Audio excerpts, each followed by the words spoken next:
Check, check. He's getting really comfortable. Right? We take my spot in a few weeks. Great. Before I came to Christ, I was self-destructive and unfocused. She told me to write that.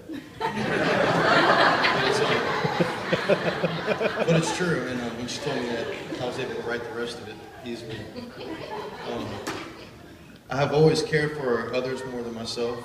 I was raised in a Christian household, and my parents did the best they could with me. Truth is, the older I got, God became less and less a part of my focus in life. Whether he was there or not was irrelevant. I was determined to make my own path through life with or without him. There's been many downtimes, and I'm ashamed to admit that these were the only times I prayed for almost 2 decades. Even when God has repeatedly made himself known in my life by answering prayers and events I've experienced. For the most part, I dedicated my life to the things nearest and dearest to me. Sarah, who's now my wife, my friends, and my music. What happened 6 years ago in my life took a toll on all three. I lost 2 close friends of mine within several weeks of one another. One of whom was a best friend who died on my birthday.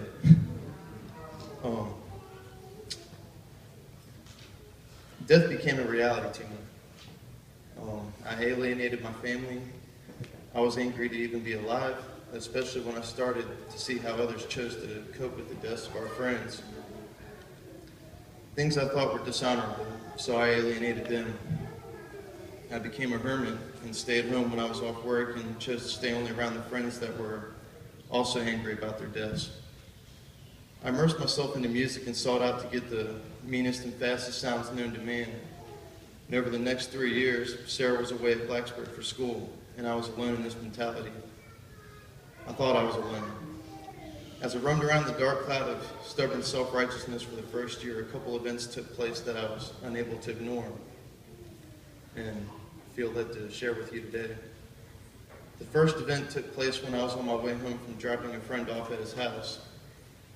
It was late, and I had worked a long day and had been losing lots of sleep, and started fighting to stay awake by blaring the CD I had in, which proved to be pointless because I woke up to it several minutes later. A soft part of the song was playing and woke me up, and the singer was saying, "The seasons wither away." I never put a whole lot of thought into those lyrics until that moment, because that's when I realized how many seasons did go by and that mine should have been over. I was stopped in the opposite shoulder of the road from which I'd been driving with one wheel in the grass. And when I looked up, I kind of flipped out because I hadn't realized that I'd fallen asleep behind the wheel. And I was staring at a metal guardrail, a telephone pole, and elevated train tracks that would have made me and my car like a spiraling football through the air. When I began to stir, my car moved. My car was still in drive and my foot was on the brake, which is the direct opposite from where I last remembered it being, which was stomping on the gas. As I pulled away slowly, still unable to believe what had just happened, I asked God, what did I do to deserve such love?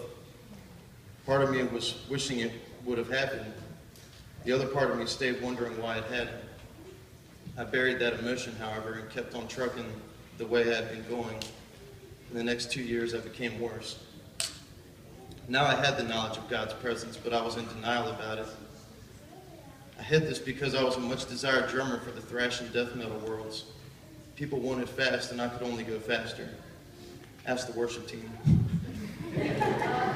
To me, it was a win-win scenario, because in the winter of 2010, my best friend Jeremy and I went to see a fellow metalhead who lived on the top of a mountain on a gravel road.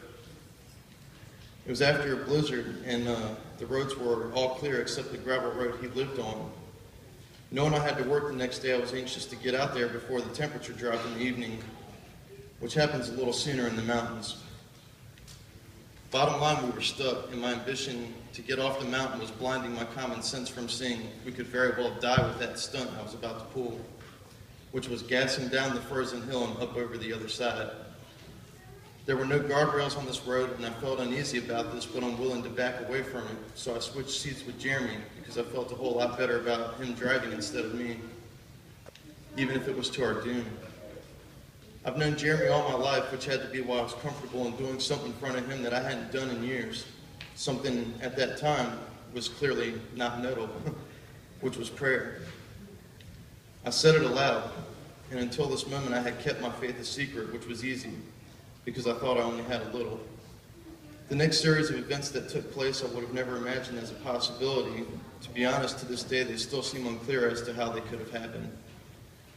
Needless to say, the punch it down the hill and up the other side plan didn't work. And in fact, we got close to the top till the other car came up over the other side of the hill and we swerved to miss it. With the loss of the traction, we began sliding down the hill and towards the edge when the car backed into something. We hit it hard and we rolled forward away from the edge of the cliff to a stop. But there was nothing there. Nothing that would have stopped the car from going over the edge, that is.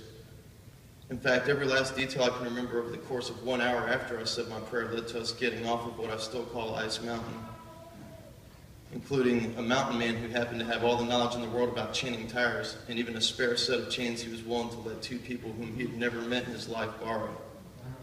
Still to this day, we cannot get over how bizarre that night is. By this time, I was now telling people I was a Christian, even the people I was in bands, or even the people I was in bands with.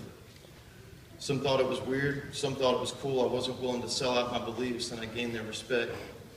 I started thinking this was good, and that I could be a light in a very dark place, maybe even help a few out of the dark. Unfortunately, I didn't have all the tools required for this undertaking.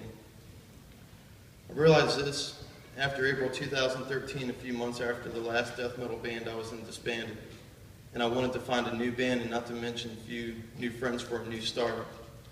Something Sarah had said to be impossible without the internet, which I don't use. She said it's not like somebody's just going to walk by when you're playing one day and knock on the door, which was almost exactly what had happened 2 weeks later when I opened the door to see my new friend and best friend Charles standing in my front lawn. The person was not only the most amazing guitarist I've ever met, but the first Christian friend I'd had made in a decade. Whether or not he knew it, he reawakened my love of talking about God and randomly reading from the Bible. The jams were amazing, but nearly paled in comparison to our frequent God talks, which I enjoyed more and more each time. That summer, Sarah and I had made plans to be married, and we were referred to Pastor Matt. This is going to elaborate on his story a little. I was a little uneasy about this because I had absolutely no desire whatsoever to go to a church, let alone talk to a pastor ever again. The more we talked to him, though, the more genuine he seemed. And in August, he married us. 1 month later, I was invited to Soul Purpose Community Church for the second time. The first invitation was from Pastor Matt during our premarital counseling. This time, though, the invitation came from my brother, who I've always looked up to, no matter how different we are.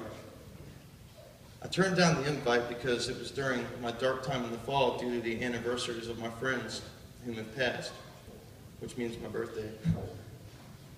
Justin wouldn't give up on me so easily. He took me to a metal show for my birthday, and little did he know he was about to change my life forever.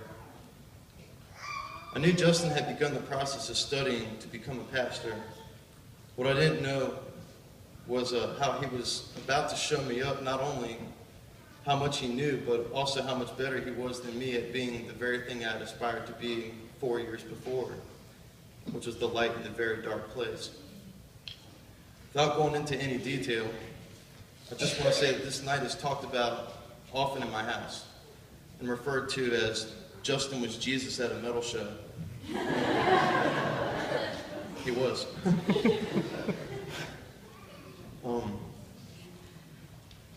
Not even a week after this, I told Sarah that I wanted to attend service at Justin's church, and Sarah nearly fell out of her chair. I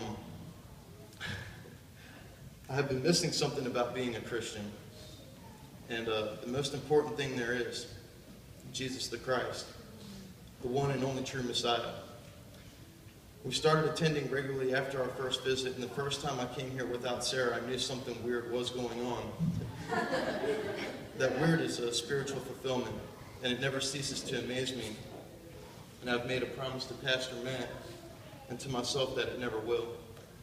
I wish this the same amazement of fulfillment upon all who have come to Christ and to all who have yet to come to Him.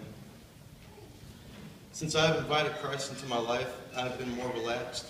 I worry about things less. And Jesus is a common conversational topic in our house now.